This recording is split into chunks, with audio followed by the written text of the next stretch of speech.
প্রথম দিন শ্বশুরবাড়িতে পা রেখেই চমকে গেলাম আমি। আমার সামনে দাঁড়িয়ে আছে আমারই 4 বছর আগে হারিয়ে যাওয়া প্রেমিক। আমি থমকে দাঁড়ালাম। তন্ময় আমাকে দেখেও না দেখার ভান করে চলে গেল আমার সামনে থেকে। ওর ভালোবাসার স্মৃতি নিয়েই এত বছর ছিলাম আমি। কিন্তু ইদানিং আব্বু খুব বেশি অসুস্থ হওয়ায় ওনার পছন্দ করা ছেলেকে বিয়ে করে ওনাকে একটু শান্তি দিতে চেয়েছিলাম। কিন্তু এ আমি কি দেখলাম? তন্ময় এখানে কেন? বিড়বিড় করলাম। পিছন থেকে তিহান অর্থাৎ আমার স্বামী আমায় ডাক দিলেন।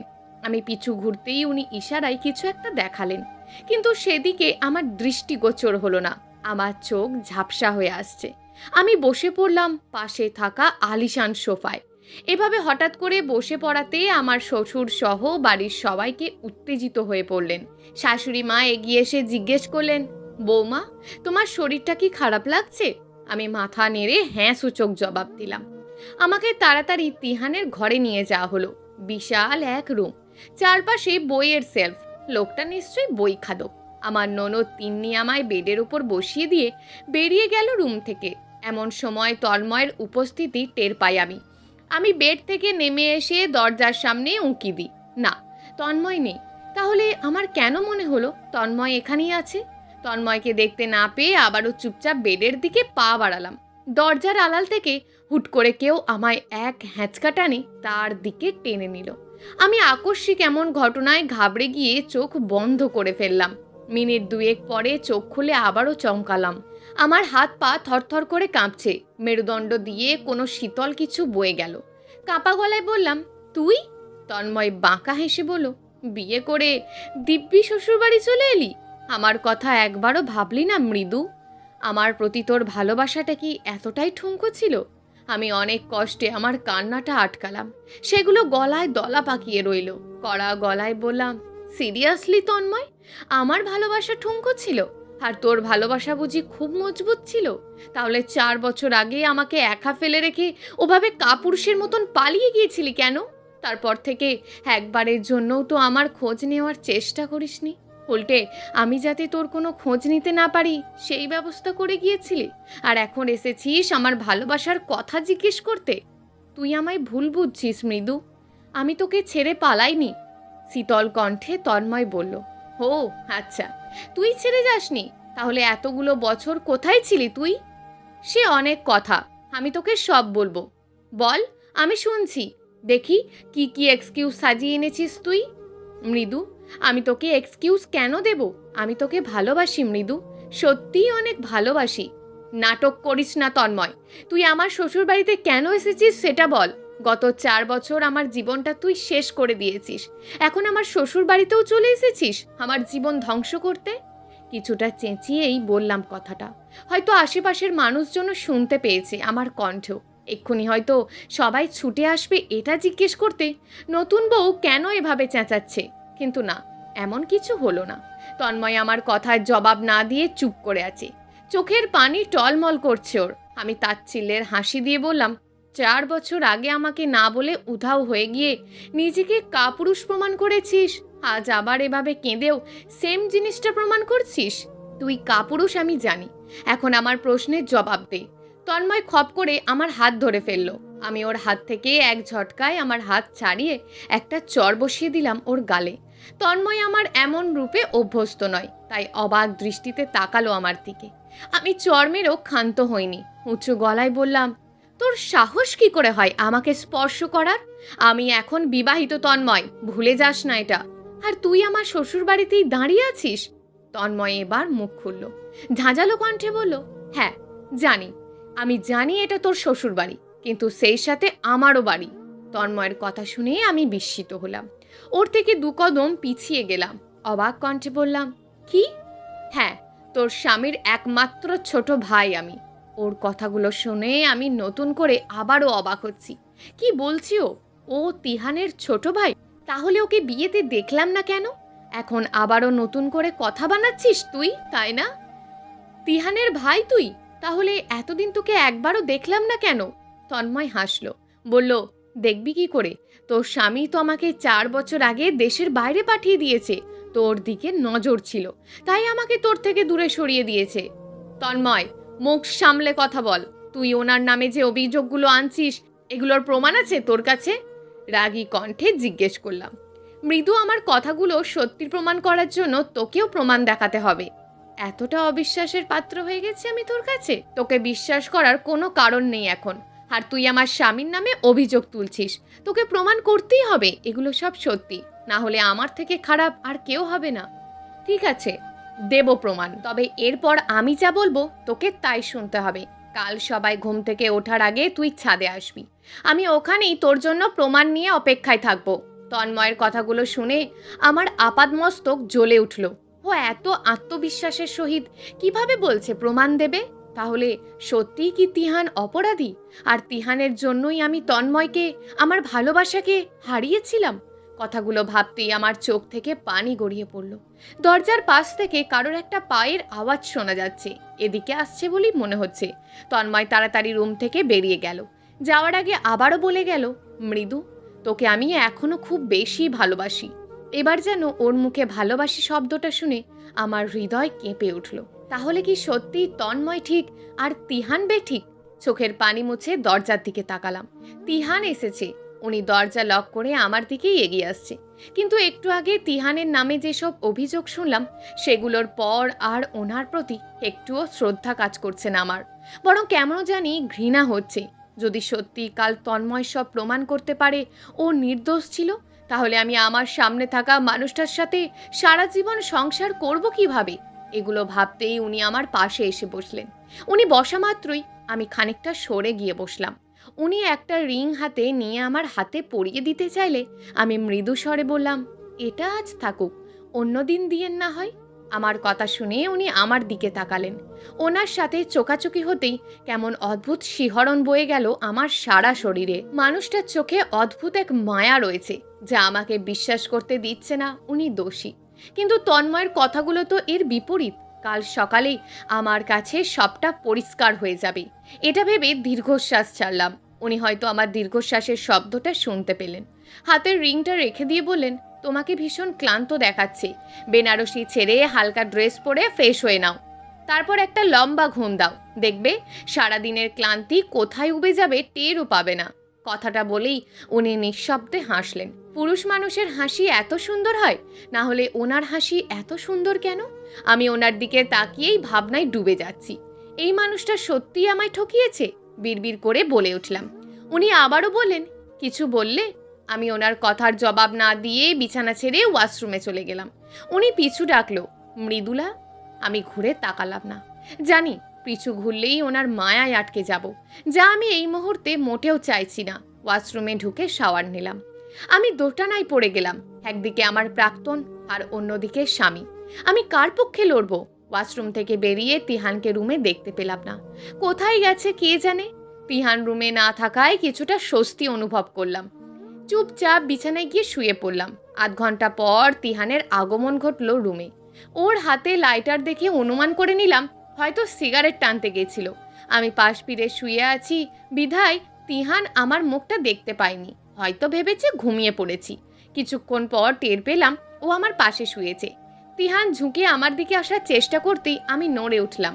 ও আমার মাথায় হাত বুলিয়ে দিয়ে নিজেও ওপাশ ফিরে শুয়ে পড়ল। সারা রাত আমার এপাশ ওপাশ করেই কাটলো। দু চোখে ঘুম নেই। সকাল হওয়ার অপেক্ষায় প্রহর গুনতে লাগলাম, কিন্তু শেষ রাতের দিকে কিভাবে ঘুমিয়ে পড়লাম টেরই পেলাম না। যখন আমার ঘুম ভাঙলো, দেওয়াল ঘড়ির দিকে তাকিয়ে দেখলাম 7:10। এদিকে তিহানও একদম জাপটে ধরে আছে আমায়। আমি নিজেকে ওর থেকে ছাড়ানোর চেষ্টা করতেই ও নড়ে চড়ে উঠল। ঘুমের ঘোরে কিছু একটা বলল, কিন্তু সেটা স্পষ্ট না হয় আমি আর শুনতে পেলাম না। আমি যতই ছাড়ানোর চেষ্টা করছি ও ততই শক্ত করে আমায় ধরে রাখছে। সকাল সকাল মেজাজ গরম করে দিচ্ছে। আমি এবার উঁচু স্বরে বললাম, উফ, ছাড়ুন তো, আর কত ধরে রাখবেন? আমার কণ্ঠ পেয়ে তিহান দ্রুত চোখ খুলল। তাড়াতাড়ি আমাকে ছেড়ে দিয়ে অপরাধী কণ্ঠে বলল, সরি, ঘুমের ঘোরে কখন তোমায় জড়িয়ে ধরেছিলাম বুঝতে পারিনি। আমি আর কথা না বাড়িয়ে ফ্রেশ হতে চলে গেলাম। এমনিতেও মুড ঠিক নেই। তন্ময় ভোরে দেখা করতে বলেছে, আর আমি সজাগ হয়েছি বেলা করে। তাড়াতাড়ি ফ্রেশ হয়ে ড্রয়িং রুমে আসলাম। এতক্ষণে বাড়ির প্রায় সবাই উঠে গেছে। আশেপাশে তাকিয়ে তন্ময়কে খোঁজার চেষ্টা করলাম, কিন্তু কোথাও দেখলাম না। মা এসে আমাকে বসতে বললেন। আমি না বসে ওনাকে জিজ্ঞেস করলাম, মা, রান্নাঘরটা কোন দিকে? ব্রেকফাস্ট কি বানাবো? শাশুড়ি মা হেসে জবাব দিলেন, তোমায় এখন কিচ্ছু করতে হবে না, তুমি বসো এখানে, আমি তিন্নিকে দিয়ে তোমার জন্য চা পাঠিয়ে দিচ্ছি। এই বলি উনি রান্নাঘরের উদ্দেশ্যে যেতে চাইলেন। আমি পিছন থেকে বললাম, মা, আমিও আসি আপনার সাথে। উনি এবার সম্মতি জানালেন। আমি মায়ের সাথে রান্নাঘরে যেতেই তিন্নি আমার দিকে এগিয়ে এসে বলল, ভাবি, তুমি এখন ঠিক আছো তো? তুমি কেন এখানে আসতে গেলে? আমি নিজেই তো তোমার জন্য চা নিয়ে যাচ্ছিলাম। ওর কথার জবাবে আমি একটা হাসি দিয়ে বললাম, ঠিক আছি আমি। সবার সাথে হেসে হেসে কথা বলেও ভিতরে ভিতরে আমার খুব অস্বস্তি হচ্ছিল। আমার দুটো চোখ সারাক্ষণ তন্ময়কে খুঁজে যাচ্ছিল, কিন্তু ওর দেখা পাচ্ছিলাম না। এর মধ্যে তিহানও ব্রেকফাস্ট করার জন্য ড্রয়িং রুমে চলে এসেছে। উনি আসা মাত্রই আমি নিজেকে কিছুটা শান্ত রাখার চেষ্টা করলাম। বাবা এতক্ষণ নিজের ঘরেই ছিলেন, এই মাত্র এসেছেন। মোটামুটি সবাই ড্রয়িং রুমে মোটামুটি সবাই ডাইনিংয়ে চলে এসছে, কিন্তু তন্ময়ের আসার নাম নেই। হঠাৎ করে তিন্নি চেঁচিয়ে উঠে বলল, ও সিট, আম্মু, তোমাকে তো একটা কথা বলতে ভুলেই গেছি। ছোট ভাইয়া একটু বেরিয়েছে, বলেছে দুপুরে ফিরবে বা বিকেলও হয়ে যেতে পারে। তিন্নির কথায় পিঠে তিহান বলল, কখন বেরিয়েছে তন্ময়? আর কোথায় গিয়েছে, কিছু বলে গেছে? তিনি ঠোঁট উঠে বলতো, ছোট ভাইয়া কি কাউকে কোনো কৈফিয়ত দেয়? আমি জিজ্ঞেস করেছিলাম ওকে কোথায় যাচ্ছে, জবাবেও আমাকে একটা ধমক দিয়ে বলেছে ওর ব্যাপারে যাতে এত বেশি প্রশ্ন না করি। তিন্নির কথা শুনে আমি অবাক হলাম। তন্ময় বাড়িতে এমন ব্যবহার করে? কই, আমার সাথে তো কখনো এমন রেগে কথা বলেনি। এর মাঝে মা আফসোস করে বলতে লাগলেন, ছেলেটা সেই আগের মতোই রয়ে গেছে, দেশের বাইরে পাঠিয়েও ঠিক করতে পারলাম না। এদের সবার কথাগুলো আমার কাছে অদ্ভুত লাগছে। মা কেন এ কথা বলল? দেশের বাইরে পাঠিয়েও তন্ময়কে ঠিক করতে পারলো না? সবকিছু যেন আমার গুলিয়ে যাচ্ছে। কিছু তো একটা ব্যাপার আছে, কিন্তু সেটা কি? এসব 7-5 ভাবনার মধ্যেই তিহান আমাকে উদ্দেশ্য করে বলল, মৃদুলা, তোমার বাবা ফোন দিয়েছিলেন। ওনারা তো বউ ভাতের অনুষ্ঠানটা আজ করছেন না, তাই বলেছে বিকেলে তোমাকে নিয়ে একবার ঘুরে আসতে ও বাড়ি থেকে, তুমি রেডি থেকো। আচ্ছা, কথাটা বলেই উনি উঠে দাঁড়ালেন। 2 কদম এগিয়ে আবার দাঁড়িয়ে পড়লেন। আবারও বললেন, ও হ্যাঁ, তোমার ফোন কোথায় মৃদুলা? তোমার বাবা নাকি অনেকবার ফোন করেছে, বাট তুমি ধরোনি। তিহান ফোনের কথা জিজ্ঞেস করতেই আমার টনক নড়ল। কাল ও বাড়ি থেকে আসার সময় যে হ্যান্ডব্যাগে ঢুকিয়েছি আর বের করিনি ফোনটা। রাতে তন্ময়ের সাথে দেখা হওয়ার পর থেকে আর নিজের মধ্যেই ছিলাম না আমি শীতল গলায় বললাম, হ্যান্ডব্যাগ থেকে বের করিনি। তিহান আমার কথা শুনে মৃদু হাসলেন। তারপর বললেন, এক্ষুনি বের করে বাবাকে ফোন দাও, ওনারা তোমায় নিয়ে টেনশনে আছেন। আমি মাথা নাড়িয়ে রুমের দিকে গেলাম। তন্ময়ের ব্যাপারগুলো আমার স্বাভাবিক ঠেকছে না। কোথায়ও এত সকালে কি কাজের জন্য ওকে বাড়ি থেকে বেরিয়ে যেতে হলো?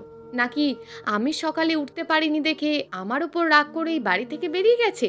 এসব ভাবতে ভাবতেই আমি ফোন হাতে নিলাম। সর্বনাশ, বাড়ি থেকে কল এসেছে 50-এর ওপরে। তাড়াতাড়ি বাবাকে কল ব্যাক করলাম। ওপাশ থেকে বাবার ঝাঁঝালো কণ্ঠ ভেসে আসলো, তোকে বিয়ে দিয়েছি মানে এই নয় যে তুই এভাবে আমাদের পর করে দিবি। কাল থেকে আমি, তোর মা আর মাহি কতটা টেনশনে আছি জানিস তুই? বাবার ধমকে আমি থতমত খেয়ে বললাম, সরি বাবা, আসলে কাল ব্যাগ থেকে ফোন বের করতে ভুলে গিয়েছিলাম, আর মাথাটাও বড্ড ধরেছিল, তাই আর কি। আমি ঠিক আছি, তোমরা টেনশন করো না। আম্মু আর মাহি কোথায়? বাবা আমার কথার উত্তর দেওয়ার আগেই ফোনের ওপাশে মাহির গলা শুনতে পেলাম। হ্যালো আপু, তোরা আজ বিকেলে আসছিস তো? আমি বুঝতে পারলাম ও বাবার থেকে ফোনটা কেড়ে নিয়েছে। আমি মুচকি হেসে বললাম, হ্যাঁ যাব। আচ্ছা মাহি, তুই কি এখন বাবার পাশে? হ্যাঁ, একটু সরে যা তো, তোর সাথে আমার খুব ইম্পর্টেন্ট কথা আছে। মিনিট 2 পর মাহির জবাব পেলাম, সরে এসছি, বল কি কথা। সব ঠিক আছে তো ওইদিকে? না রে, কিচ্ছু ঠিক নেই। তন্ময় আবার ফিরে এসেছে। আর জানিস, তন্ময় তিহানের আপন ছোট ভাই, আর তিহানের জন্যই নাকি তন্ময় এতদিন দেশের বাইরে ছিল। কি বলছিস তুই এসব? তন্ময় ভাই আর বড় ভাই আছে? কই, এটা তো আগে তুই আমায় বলিসনি। বলিনি কারণ তন্ময় ওর বাড়ির লোক সম্পর্কে আমাকে তেমন কিছুই বলতো না। ওর বাড়ি কোথায় বা ওর ভাই বোন কজন এসব কিছুই বলতো না। আমি জিজ্ঞেস করলেও এড়িয়ে যেত। একদিন হঠাৎ করে একটা ফোন আসে আর আমি ফোনের স্ক্রিনে বড় ভাইয়া লেখাটা দেখতে পাই। তখন ওকে চেপে ধরতেই বলেছিল ওরা 3 ভাই বোন। তখনই জানতে পারি ওর ভাই আছে, কিন্তু সেটা যে তিহান তা তো জানতাম না। তার কিছুদিন পরেই তো নিজেই উদাও হয়ে যায়। সেই সিচুয়েশনে ওকে ওর ভাইয়ের কথা কিভাবে জানতাম বল? তো এখন তুই কি করতে চাইছিস? আমি তন্ময়ের কাছে তিহানের বিরুদ্ধে যেসব অভিযোগ তুলেছে সেগুলোর প্রমাণ চেয়েছি। ও বলেছে আজ ভোরে দেবে, কিন্তু আমি ঘুম থেকে উঠতে পারিনি। আর যখন উঠেছি তখন শুনলাম ও বাড়ি থেকে বেরিয়ে গেছে। উপাস থেকে মাহির দীর্ঘশ্বাসের শব্দ পেলাম। আমি আবারও বললাম, আমার সব গুলিয়ে যাচ্ছে রে মাহি। তন্ময়ের কথাগুলো মনে হলেই তিহানকে সহ্য করতে পারছি না। কি করব আমি? দরজার উপাস থেকে তিহানের কণ্ঠ পেয়ে চমকে তাকালাম আমি। উনি আমাকে চমকাতে দেখে বললেন, আরে কি হলো, চমকাচ্ছ কেন? আর ফোনে কাকে কি বলছিলে যে তুমি কি করবে? কোনো সমস্যা হয়েছে মৃদুলা? ওনার কথায় তাড়াতাড়ি আমি ফোন কেটে দিলাম। তারপর অন্যদিকে ফিরে ঢোক গিলাম। আমতা আমতা করে বললাম, কই কিছু হয়নি তো। উনি যেন আমার কথায় সন্তুষ্ট হলেন না। ভ্রুদয় কুঞ্চন করে রহস্যময় দৃষ্টি নিয়ে আমার দিকে চেয়ে রইলেন। হঠাৎ করে তিহান হাসতে আরম্ভ করলেন। এবার আমি ভুরুজরা কুঞ্চিত করে জিজ্ঞেস করলাম, হাসছেন কেন? উনি হাসতে হাসতেই জবাব দিলেন, তোমাকে ভয় পেলে বেশ দারুণ লাগে, বড্ড ইনোসেন্স দেখায়। দূর, সবসময় এমন মজা ভালো লাগে না। আমরা কখনো বাড়িতে যাচ্ছি? বিকেলে, তবে রাতেই ফিরে আসবো। কাল আমাকে অফিসে যেতে হবে। যদিও আমি এখন ছুটিতে আছি, তবু বস একবার দেখা করতে বলেছেন। তিহানের কথায় আমি গোপনে নিঃশ্বাস ছাড়লাম। শতভাগ নিশ্চিন্ত হলাম তিহান আমার কথাগুলো সম্পূর্ণ শোনেননি, না হলে এভাবে স্বাভাবিকভাবে কথা বলতেন না উনি। ছোট্ট করে জবাব দিলাম, হ্যাঁ আচ্ছা। উনি যতক্ষণ রুমে থাকবেন আমি স্বস্তি পাবো না, তাই বের হয়ে আসলাম রুম থেকে।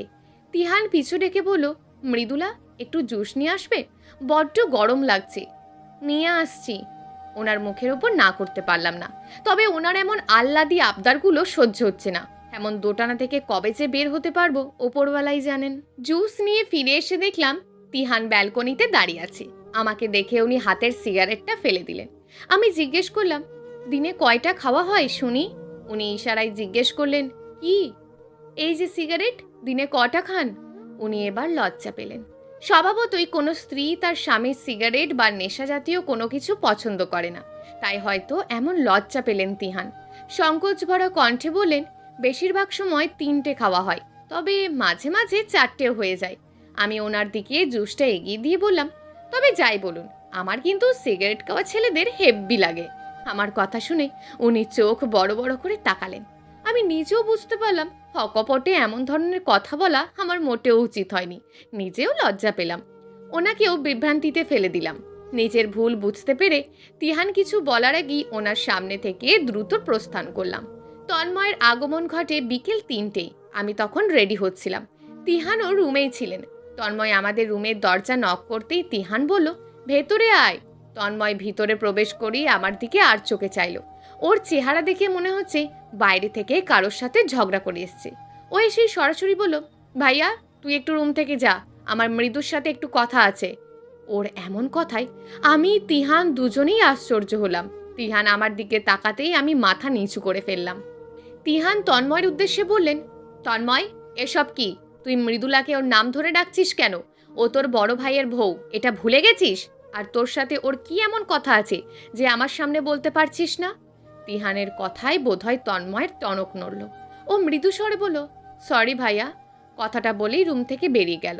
হাজব, ও এমন অদ্ভুত আচরণ করছে কেন? আর ওর উদ্দেশ্যটা কি? আমাকে তিহানের চোখে খারাপ বানানো, নাকি নিজের খারাপ হওয়া? মস্তিষ্ক জুড়ে রাজ্যের প্রশ্ন, অথচ উত্তর নেই। তন্ময় চলে যাওয়ার পর তিহানও বেরিয়ে গেল।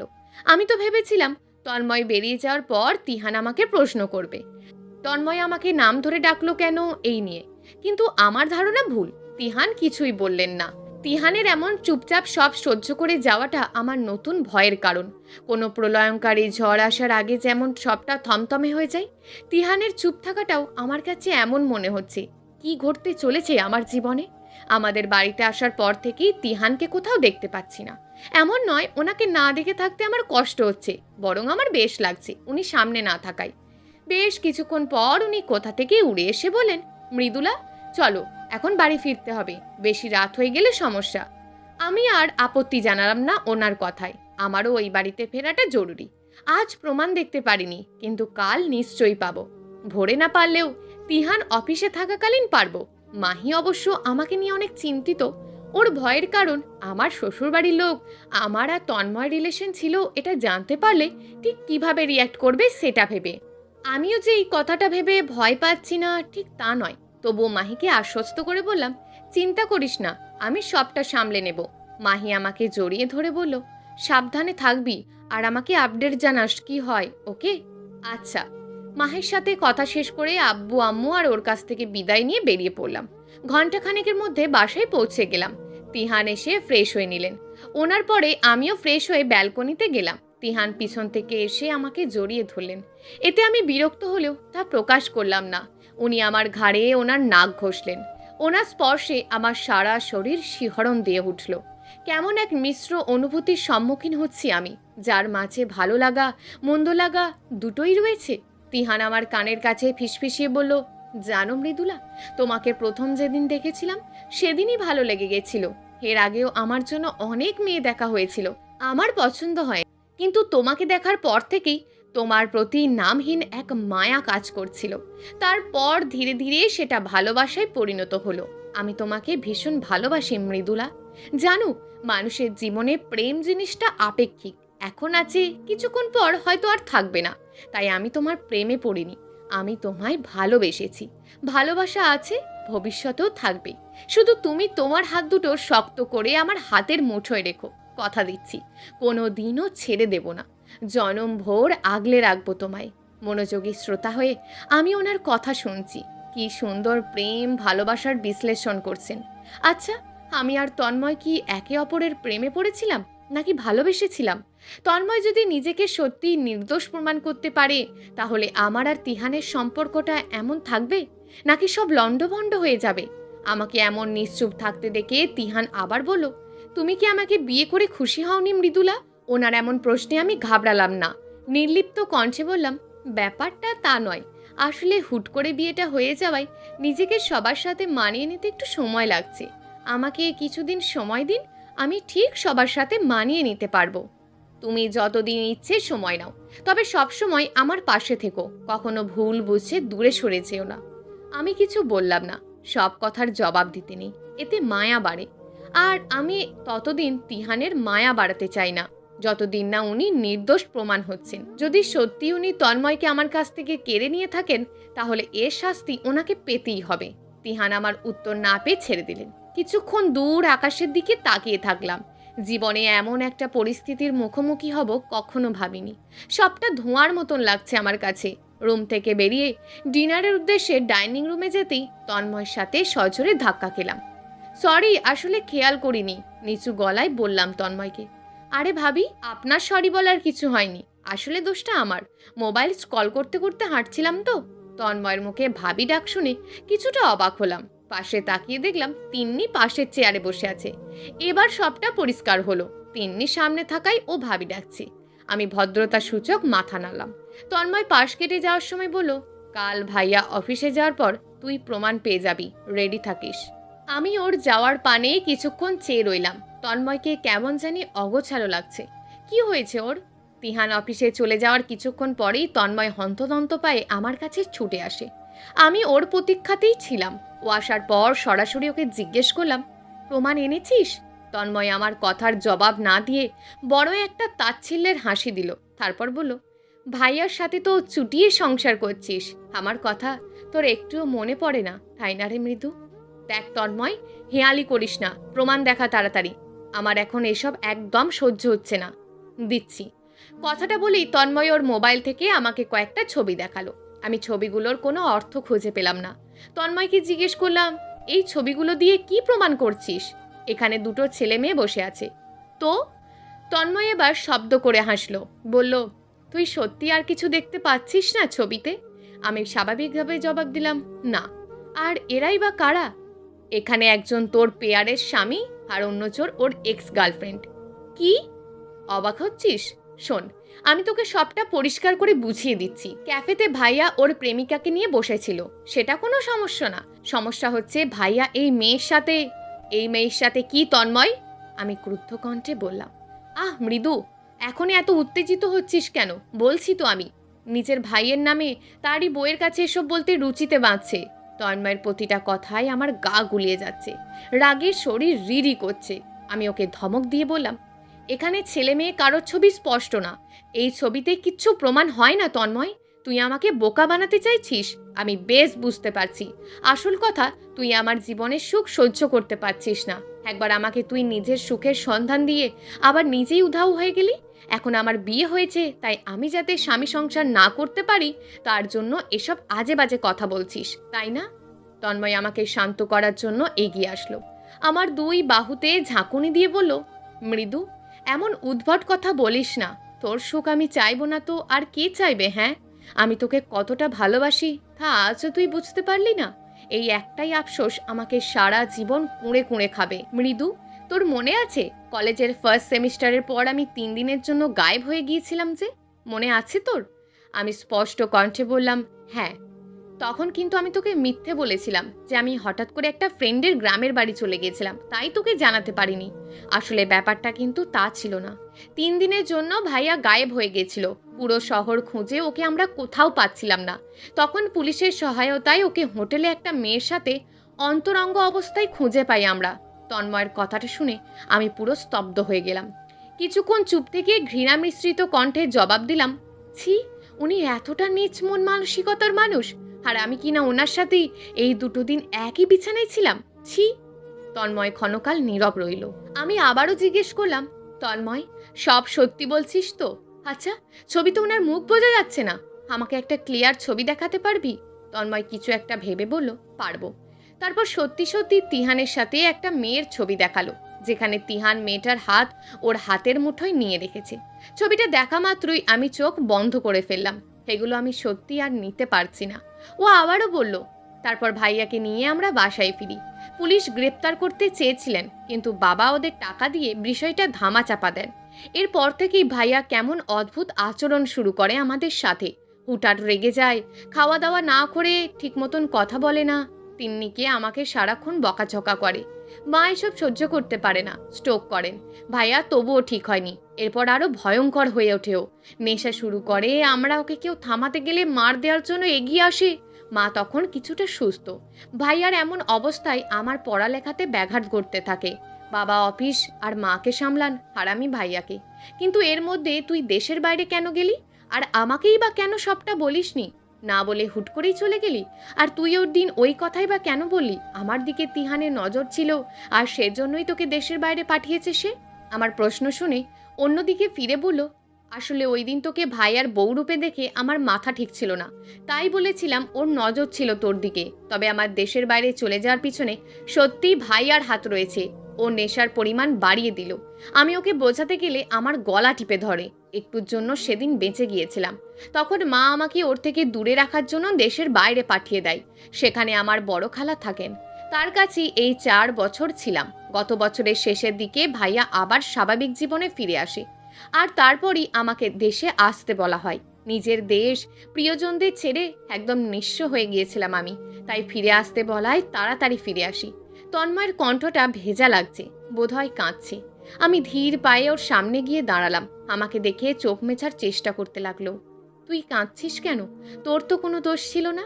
হ্যাঁ, কিন্তু তোকে আমি চিরকালের মতন হারিয়ে ফেললাম মৃদু। তুই এখন সম্পর্কে আমার ভাবি। ভাইয়া আমার জীবনটা তছনছ করে দিল। আমি এই 4 বছর তোর স্মৃতি নিয়েই কাটিয়ে দিয়েছিলাম। আমাকে কেন বলে যাসনি তন্ময়? তাহলে হয়তো আজকের এই দিনটা তোকে দেখতে হতো না। কেন বলে যাসনি? কথাটা বলেই আমি কান্নায় ভেঙে পড়লাম। তন্ময় আমাকে সান্ত্বনা দিয়ে বলল, তখন তোকে এসব বললে তুই আরও ভেঙে পড়তিস। আমাকে ছাড়া তুই এক মুহূর্ত থাকতে পারতিস না। আর তখন আমি নিজেও জানতাম না আমি আবার কবে দেশে ফিরে আসব।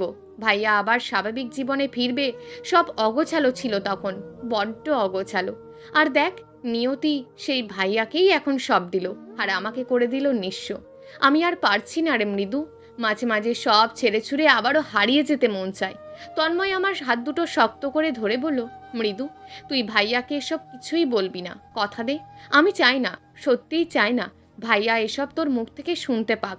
তাহলে ভাইয়া হয়তো আবারও আগের মতন হয়ে যাবে। তুই ভাইয়াকে কষ্ট দিস না, এতে আমার পরিবার আবারও ভেঙে পড়বে। তন্ময়ের হাত থেকে আমি আমার হাতটা ছাড়িয়ে নিয়ে বললাম, না তন্ময়, আমি তোর মতন এত ভালো মানুষ না। তোর জীবনের সাথে তোর ভাইয়া আমার জীবনটাও নষ্ট করে দিয়েছে।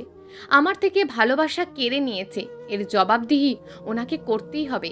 আমার কথা শেষ হওয়ার মাত্রই তিন্নি রুমে আসলো। আমাকে আর তন্ময়কে এক রুমে দেখে ও গাল ফুলিয়ে বলল, দেওর ভাবিতে মিলে খুশ গল্প করা হচ্ছে, অথচ আমায় একবারও ডাকা হলো না। আমায় ভাবি মোটেও ভালোবাসে না। আমি অন্যদিকে ফিরে তাড়াতাড়ি চোখের কোণের পানিটা মুছে নিলাম। তারপর বুকে হাত রেখে শ্বাস ছেড়ে মনে মনে বললাম, যাক বাবা, তিন্নি আমার আর তন্ময়ের কথা একটুও শুনতে পাইনি, এটাই অনেক। তন্ময় তিন্নি রুম থেকে বেরিয়ে যাওয়ার পর ডুকরে কেঁদে উঠলাম আমি। তিহান আমার সাথে এত বড় বিশ্বাসঘাতকতা করেছে, এটা মেনে নিতে ভীষণ কষ্ট হচ্ছে। কিছুক্ষণ পর তিহানের আগমন ঘটল রুমে। ও আমায় কান্নারত অবস্থায় দেখে অবাক হলো। দৌড়ে আমার কাছে এসে জিজ্ঞেস করলো, কি হয়েছে মৃদুলা, এভাবে কাঁদছো কেন? ওনাকে দেখে আমার রাগটা যেন শতগুণ বেড়ে গেল। আমি এক ঝটকায় ওনার হাতটা আমার কাঁধের ওপর থেকে সরিয়ে দিয়ে অন্যদিকে মুখ ঘুরিয়ে নিলাম। তিহান আবারও আকুতি করে বলল, আমার তরফ থেকে কি কোনো ভুল হয়েছে? ভুল হলে সেটা আমায় জানাও, আমি শুধরে নেব। আমি এবার উত্তেজিত হয়ে বললাম, ভুল? ভুল হলে তো হতোই, কিন্তু আপনি তো ভুল করেননি। আপনি অন্যায় করেছেন। আমার ভালোবাসা আমার থেকে কেড়ে নিয়েছেন, মেয়েদের সম্মান নিয়ে খেলেছেন, আবার জিজ্ঞেস করছেন আপনি কোনো ভুল করেছেন কি না। মৃদুলা, কি বলছো তুমি এসব? আমি তোমার ভালোবাসা কেড়ে নিয়েছি কিভাবে? আর মেয়েদের সম্মান দিই না আমি? তুমি এটা ভাবলে কি করে? ভাববো কেন? আমি তো নিজের চোখে দেখেছি আপনি ক্যাফেতে একটা মেয়ের হাত ধরে বসেছিলেন, সেটাও কি মিথ্যে? তিহান এবার বেশ চমকালো, উৎকণ্ঠা নিয়ে বলল, ওয়েট ওয়েট, তুমি আমায় ক্যাফেতে দেখেছো মানে? কবে, কোথায় দেখেছো?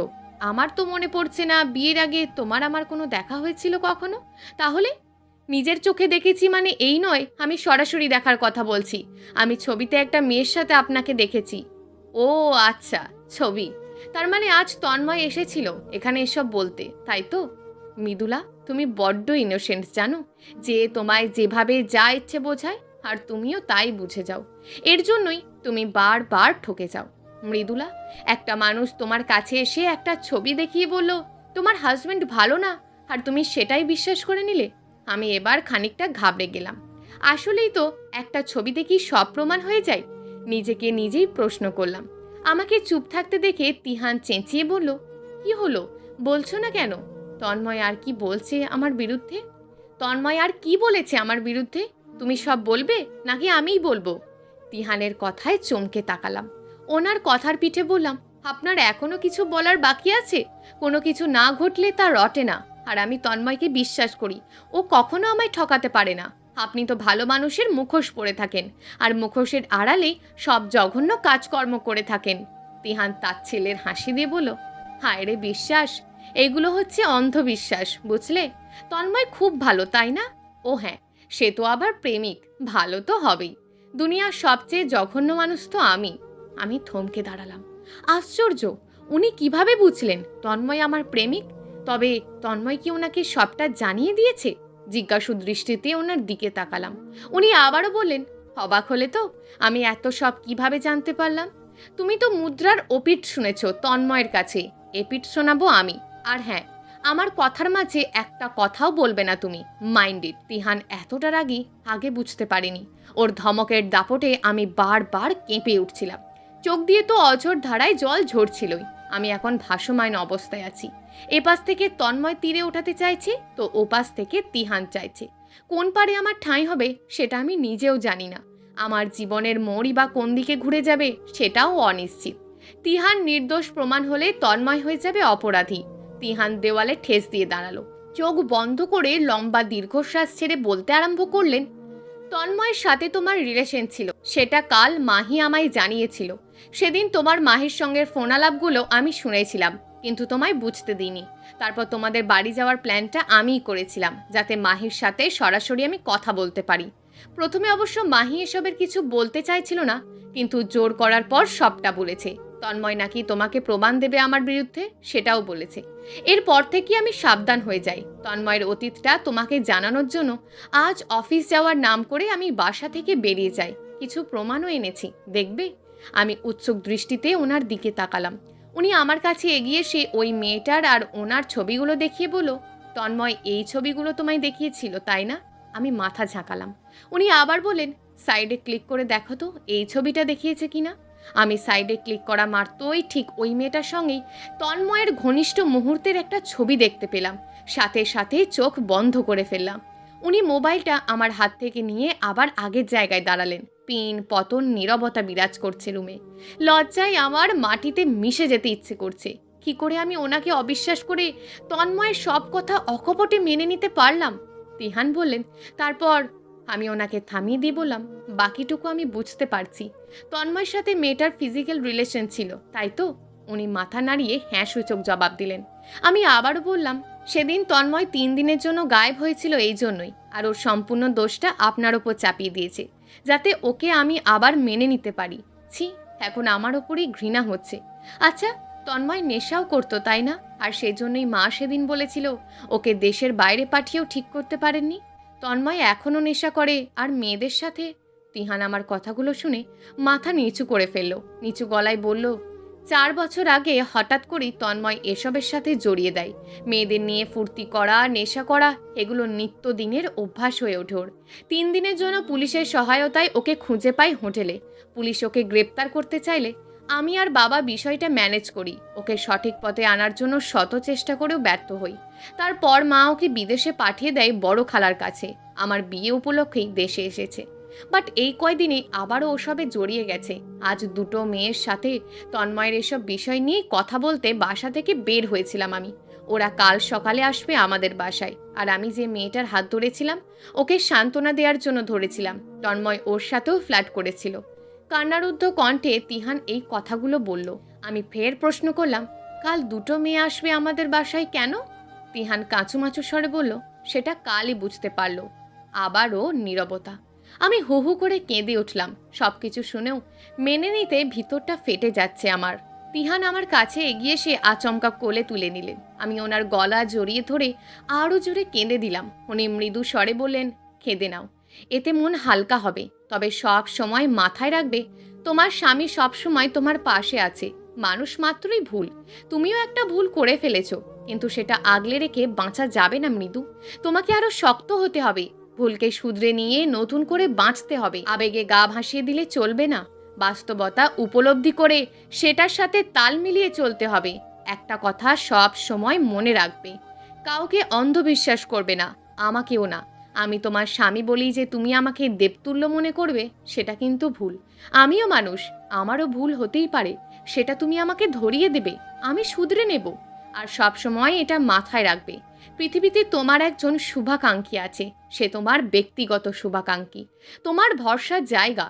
আর কোথাও কেউ না থাকলেও সে আছে তোমার পাশে সব সময় সর্বদা, যে তোমায় ভীষণ করে ভালোবাসে। ওনার চোখের দিকে তাকালাম। উনি মুচকি হেসে বললেন, হ্যাঁ মৃদু, আমি তোমায় ভালোবাসি, ভীষণভাবে যত্ন করে ভালোবাসি। আমি আবারও ডুকরে কেঁদে বললাম, আমায় ক্ষমা করে দেবেন। আমি আপনার মতন একজন স্বামী পেয়েও এতদিন মিথ্যে মরীচিকার পিছনে ছুটেছি। এতদিন আপনার ভালোবাসাকে ছন্দহীন বৃষ্টির মতন মনে হয়েছে আমার কাছে, তাই ভালোবাসা পেয়েও অবহেলা করেছি। আমায় মাফ করে দেবেন। তিহান আমার ঠোঁটে ওর আঙুল চেপে ধরে বলল, পুরনো সব ভুলে এখন নতুন করে সবটা শুরু করো। এখন ভালোবাসা বুঝতে পারলেই হবে। এতদিন ভালোবাসা বোঝনি, এর জন্য ক্ষমা করে দিলাম। এখন আমার ভালোবাসার ছন্দ খুঁজে পাচ্ছ তো? আমি মাথা নাড়লাম। উনি কেমন দুষ্টুমি ছলে আমার দিকে তাকালেন। আমি লজ্জায় ওনার গলায় নিজের মুখ লোকালাম। উনি ধীর পায়ে বিছানার দিকে এগিয়ে এলেন। লজ্জায় আমার অবস্থা যায় যায়। ধীরে ধীরে আমায় বিছানায় শুইয়ে দিয়ে আলতো করে আমার কপালে চুমু এঁকে দিলেন। ওনার ভালোবাসার প্রথম স্পর্শ পেলাম। সর্বাঙ্গের শিহরণ বয়ে গেল আমার। রাত বাড়ছে, আমরাও একে অপরের সাথে ঘনিষ্ঠ হতে লাগলাম। পরদিন সকাল 10টা নাগাদ ড্রয়িং রুমে চেঁচামেচির শব্দ পেয়ে ছুটে গেলাম আমরা। পুলিশ এসেছে, সাথে 2টো মেয়ে। ওরা তন্ময়ের নামে কমপ্লেন করছে। তন্ময় ওদের সাথে জোরপূর্বক ঘনিষ্ঠ হতে চেয়েছিল। তন্ময়ের বিরুদ্ধে আরও অভিযোগ এসছে, ও ড্রাগ পাচারে জড়িত। সব কিছুর ভিত্তিতে পুলিশ ওকে গ্রেপ্তার করছে। অবস্থাটা দেখে আমার বিচলিত হওয়ার কথা, কিন্তু আজ আমি মোটেও বিচলিত না। খারাপ লাগছে এটা ভেবে, জীবনের অনেকগুলো দিন আমি তন্ময়ের জন্য নষ্ট করেছি। তিহান আমার পাশে এসে আমার হাত শক্ত করে ধরতেই আমি নিজেকে সামলে নিলাম। আজ তিহান বা পরিবারের কেউ পুলিশকে বাধা দিচ্ছে না, কারণ সবাই এটা বুঝে গেছে ও শাস্তি না পেলে হয়তো কখনোই ঠিক হবে না। তন্ময় শাস্তিযোগ্যই অপরাধ করেছে, পুলিশ ওকে নিয়ে যাচ্ছে, আর আমি সেটা অপলক দৃষ্টিতে দাঁড়িয়ে দাঁড়িয়ে দেখছি। তবে সে দেখার মধ্যে ভালোবাসা বা কষ্ট কিচ্ছু নেই, আছে শুধু ঘৃণা, এক রাশ ঘৃণা। প্রিয় দর্শক, এই গল্পটা আপনাদের কেমন লাগলো তা অবশ্যই একটি কমেন্ট করবেন। আর যদি গল্পটা আপনাদের ভালো লেগে থাকে তাহলে ভিডিওটিতে একটি লাইক করে দেবেন, এবং এই ধরনের ভিন্ন স্বাদের গল্প শোনার জন্য চ্যানেলটিকে অবশ্যই সাবস্ক্রাইব করে আমাদের সঙ্গে যুক্ত থাকুন।